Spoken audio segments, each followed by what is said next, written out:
Hello friends, welcome to my YouTube channel GDS GK classes. साथियों, आज के इस वीडियो में हम आरपीएफ कांस्टेबल के लिए टॉप जीके के क्वेश्चन को सम्मिलित किए हैं। इसमें आपका एक टॉपिक छूट रहा था, प्रमुख वाद्य यंत्र उनसे संबंधित व्यक्ति। ठीक है, प्रमुख वादक और उनसे संबंधित वाद्य यंत्र, तो इसको हम आज देख लेंगे। तो इससे संभावित जो क्वेश्चन के आते हैं आपके एग्जाम में, इसके बाहर से नए क्वेश्चन आएंगे, इसके अंतर्गत ही आपसे फंस जाएंगे। ठीक है, तो फ्री पीडीएफ के लिए आप हमारे Telegram channel GDS GK classes को ज्वाइन करिएगा, वहाँ पे इसका फ्री पीडीएफ आपको मिल जाएगा। तो चलिए स्टार्ट करेंगे आपके फर्स्ट क्वेश्चन से।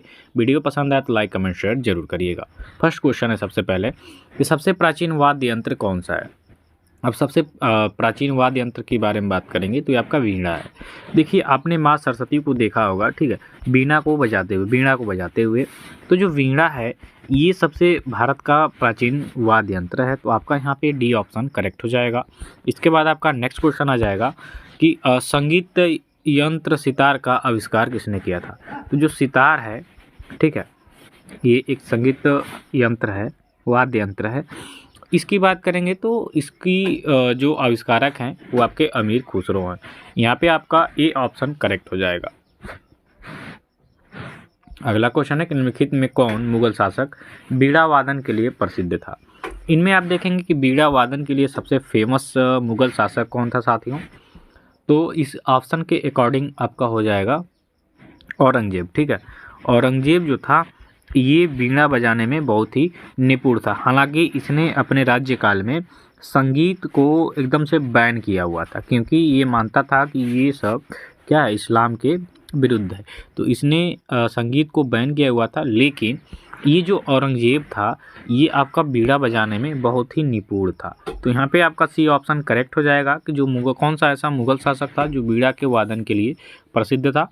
तो आपका औरंगजेब हो जाएगा। इसके बाद आपका नेक्स्ट क्वेश्चन है कि मुगल सम्राट अकबर किस वाद्य यंत्र को बहुत ही कुशलता से बजाता था। बात करेंगे अकबर की, तो अकबर था हुमायूं का लड़का, यानी मुगल सल्तनत का ये तीसरा बादशाह था। फर्स्ट पे कौन था तो याद रखिएगा बाबर, दूसरे पे इसका लड़का हुमायूं, तीसरे पे इसका लड़का अकबर था। ठीक है, तो अकबर जो था ये किस वाद्य यंत्र को बजाने में कुशलता को प्राप्त किया था। तो ये नक्कारा बजाता था। क्या बजाता था? नक्कारा। ठीक है, नक्कारा बजाने में इसको महारत हासिल थी। हालांकि जो ये अकबर है इसको अनपढ़ बादशाह भी कहा जाता था, क्योंकि इसका जो समय बीता था जब इसका जन्म हुआ 1542 में। राजा जो राजस्थान में हुआ था, नाम नहीं याद आ रहा राजा का, मतलब एक राजपूत थे, उन्हीं के महल में इनका जन्म हुआ था। ठीक, अमरकोट में शायद। ठीक है, तो 1542 में इसका जन्म हुआ था। उस समय इसका पिता जो हुमायूं था ये भारत से निर्वासित था, यानी कि अफगान गया हुआ था भाग के। किसके डर से? शेरशाह सूरी के डर से। तो उस समय इसका जन्म हुआ और जन्म के बाद इनका पालन पोषण भी वहीं पे हुआ था। फिर जब सत्ता का परिवर्तन हुआ, फिर से हुमायूं राजा बना, तो कुछ ही समय बाद उसकी मृत्यु हो गई। तो बहुत ही कम समय में अकबर ने गद्दी को संभाला था बैरम खान के संरक्षक में। तो इसलिए इसको पढ़ने लिखने का उतना समय मिला नहीं, तो ये अनपढ़ रह गया। तो मुगल काल में एक अकबर ही है जो क्या था, अनपढ़ था। तो याद रखिएगा और यहाँ पे आप बताइएगा कि जो मुगल सम्राट अकबर था वो नक्कारा बजाने में कुशलता को प्राप्त किया था। अगला क्वेश्चन है, उस्ताद बिस्मिल्लाह खान किस वाद्य यंत्र को बजाते थे। इसको वेरी वेरी इंपॉर्टेंट करिएगा, ये लगभग सभी एग्जामों में ये क्वेश्चन पूछता है उस्ताद बिस्मिल्लाह खान से संबंधित। तो यहाँ पे आपका हो जाएगा ऑप्शन नंबर, यहाँ पे हो जाएगा आपका ऑप्शन नंबर सी, शहनाई। बिस्मिल्लाह खान जो थे ये शहनाई के वादन में फेमस है। ठीक है, अगला क्वेश्चन आप देखिए, अमजद अली खान निम्नलिखित में से किस आपके संगीत वाद्य यंत्र से संबंधित है। तो अमजद अली खान की बात करेंगे तो ये सरोद के वादन से संबंधित हैं। तो यहाँ पे आपका जो सी ऑप्शन होगा करेक्ट हो जाएगा कि अमजद अली खान जो हैं ये सरोद के वादन में विशिष्टता को प्राप्त किए हुए हैं। ठीक है, तो यहाँ पे आपका जो सी ऑप्शन होगा ये करेक्ट हो जाएगा।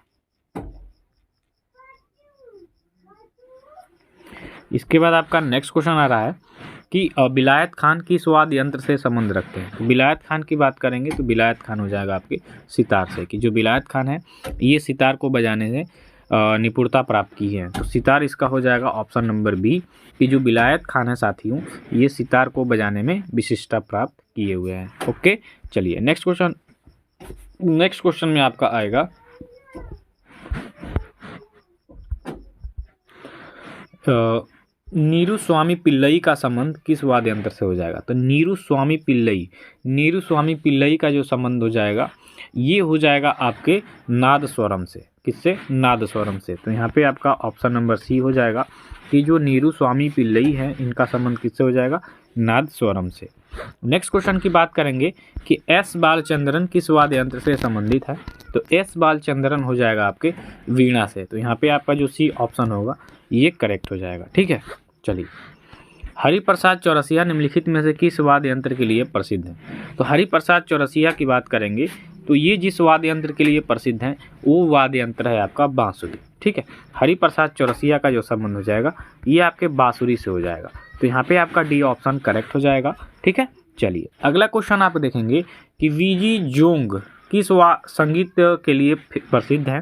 तो वीजी जोंग की बात करेंगे तो ये जिस वाद्य यंत्र से जुड़े हुए हैं उस वाद्य यंत्र का नाम हो जाएगा आपका वायलिन। यहाँ पे आप बी ऑप्शन को करेक्ट करेंगे कि वीजी जोग जो है ये वायलिन से संबंध रखने वाले वादक हैं। अल्लाह रखा किस वाद्य यंत्र से संबंधित है? तो अल्लाह रखा की बात करेंगे तो ये आपके तबला से हो जाएगा। यहाँ पे जो आपका ए ऑप्शन है ये करेक्ट हो जाएगा कि अल्लाह रखा जो है ये तबला नामक वाद्य यंत्र से संबंधित है। नेक्स्ट क्वेश्चन है गोविंद स्वामी पिल्लई का जो संबंध है ये किस वाद्य यंत्र से है भैया? तो गोविंद स्वामी पिल्लई का जो संबंध हो जाएगा ये संबंध हो जाएगा आपके वायलिन से। गोविंद स्वामी पिल्लई, देखिए पिल्लई दो लोग आए, नीरू स्वामी पिल्लई और गोविंद स्वामी पिल्लई, तो इनको याद रखिएगा। तो गोविंद स्वामी पिल्लई का जो संबंध हो जाएगा ये आपके वायलिन से हो जाएगा। आपका डी ऑप्शन करेक्ट होगा। पन्नालाल घोष निम्नलिखित में से कौन सा वाद्य यंत्र बजाते थे? अब पन्नालाल घोष के बारे में बात करेंगे तो ये भी इम्पोर्टेंट है। तो पन्नालाल को आप इम्पोर्टेंट करिएगा और इनका संबंध हो जाएगा आपके बांसुरी से। इसको वेरी वेरी इंपॉर्टेंट करिए इस क्वेश्चन को कि जो पन्नालाल घोष हैं ये किस वाद्य यंत्र को बजाते हैं साथी? तो इनका हो जाएगा आपका बांसुरी। तो आप यहाँ पे ऑप्शन नंबर ए को करेक्ट करेंगे। अगला क्वेश्चन है कि पालाधार रघु का जो संबंध है किस वाद्य यंत्र से हो जाएगा? तो पालाधार रघु का जो संबंध है साथियों ये हो जाएगा आपके मृदगम से। ठीक है, मृदगम ये पालाधार रघु से संबंधित वाद्य यंत्र है। तो ऑप्शन नंबर यहाँ पे आपका सी हो जाएगा। इसके बाद है लतीफ़ खान का संबंध किस वाद्य यंत्र से हो जाएगा? तो लतीफ़ खान हो जाएंगे आपके तबला से। यहाँ पे जो आपका ऑप्शन नंबर सी है ये करेक्ट हो जाएगा कि लतीफ़ खान का जो संबंध है ये तबला नामक वाद्य यंत्र से हो जाएगा। इसके बाद है जाकिर हुसैन कौन सा वाद्य यंत्र बजाते थे? तो इनका हाल ही निधन हुआ और ये जो बजाते थे वो आपका तबला बजाते थे। ठीक है, आपका नहीं, जाकिर हुसैन जो बजाते थे तबला बजाते थे। ठीक है, ये जाकिर हुसैन से संबंधित जो वाद्य यंत्र है आपका तबला है। अगला क्वेश्चन आप देखेंगे कि बीबी सुब्रमण्यम कौन सा वाद्य यंत्र बजाते हैं भैया? बीबी जो सुब्रमण्यम है इनसे संबंधित जो वाद्य यंत्र हो जाएगा वो आपका वायलिन हो जाएगा। ऑप्शन नंबर यहाँ पे आपका सी करेक्ट हो जाएगा। ठीक है, चलिए बाल मुरली कृष्ण का जो संबंध है ये किस वाद्य यंत्र से हो जाएगा? तो बाल मुरली कृष्ण का जो संबंध हो जाएगा ये आपका हो जाएगा वायलिन से। यहाँ पे आपका जो सी ऑप्शन होगा ये करेक्ट हो जाएगा। चलिए अगला क्वेश्चन आप देखेंगे कि निम्नलिखित में कौन सुमेलित नहीं है? तो इसमें से आपको सुमेलित नहीं है बताना है। तो भैया इसमें से कौन है जो सुमेलित नहीं है? तो अमजद अली खान पखावज ये संबंधित नहीं है। अमजद अली खान से संबंधित दूसरा वाद्य यंत्र होगा, पखावज नहीं होगा। नेक्स्ट क्वेश्चन आप देखेंगे कि उस्ताद जाकिर हुसैन को किस वाद्य यंत्र बजाने में विशेषता प्राप्त है? इनका आंसर हो जाएगा आपका तबला। कि उस्ताद जाकिर हुसैन जिस वाद्य यंत्र को बजाते हैं या विशेषता प्राप्त किए हैं वो आपका तबला है। इसके बाद है कुदऊ सिंह किस वाद्य यंत्र से संबंधित है? कुदऊ सिंह की बात करेंगे तो ये आपके पखावज से संबंधित हो जाएंगे। यहाँ पे आपका डी ऑप्शन करेक्ट होगा। पंडित किशन महाराज किस वाद्य यंत्र के प्रमुख वादक हैं? तो पंडित किशन महाराज की बात करेंगे तो ये आपके हो जाएंगे तबला के। ऑप्शन नंबर डी इसका करेक्ट हो जाएगा। इसके बाद है पंडित रविशंकर को निम्न में से किस वाद्य यंत्र को बजाने में विशेषता प्राप्त है? तो पंडित रविशंकर की बात कर लेंगे तो ये आपका सितार बजाने में इनको विशेषता प्राप्त है। तो सी ऑप्शन करेक्ट होगा। अनुष्का रविशंकर किस वाद्य यंत्र से संबंधित है? तो अनुष्का रविशंकर की बात कर लेंगे तो ये आपके सितार से संबंधित वादक हैं। तो यहाँ पे आपका ए ऑप्शन करेक्ट हो जाएगा। यहूदी मेनुहीन का संबंध किससे हो जाएगा? तो यहूदी मेनुहीन की बात कर लेंगे तो इनका संबंध हो जाएगा वायलिन से। आप यहाँ पे ए ऑप्शन करेक्ट करेंगे। इसके बाद है आपका कि निम्नलिखित में कौन विश्वविख्यात बांसुरी वादक है। तो बांसुरी वादक इसमें हो जाएंगे आपके हरिप्रसाद चौरसिया जी। डी ऑप्शन बिल्कुल जाएगा इसका। ठीक है, चलिए। मोहन वीणा का आविष्कार किसने किया। तो मोहन वीणा का आविष्कार किसने किया था। तो ये मनमोहन भट्ट ने किया था। यहाँ पे आपको Manohar Bhatt, sorry, D option correct होगा। निम्नलिखित में कौन बांसुरी वादक है। तो इसमें भी आपका हरिप्रसाद चौरसिया जी है जो प्रमुख बांसुरी वादक है। डी ऑप्शन करेक्ट होगा। निम्नलिखित में कौन प्रसिद्ध सरोद वादक है। तो इसमें से सरोद वादक कौन सा हो जाएगा। तो ये हो जाएंगे आपके पंडित रविशंकर जी। ये सरोद के प्रमुख वादक हैं। आप यहाँ पे बी ऑप्शन को करेक्ट करेंगे।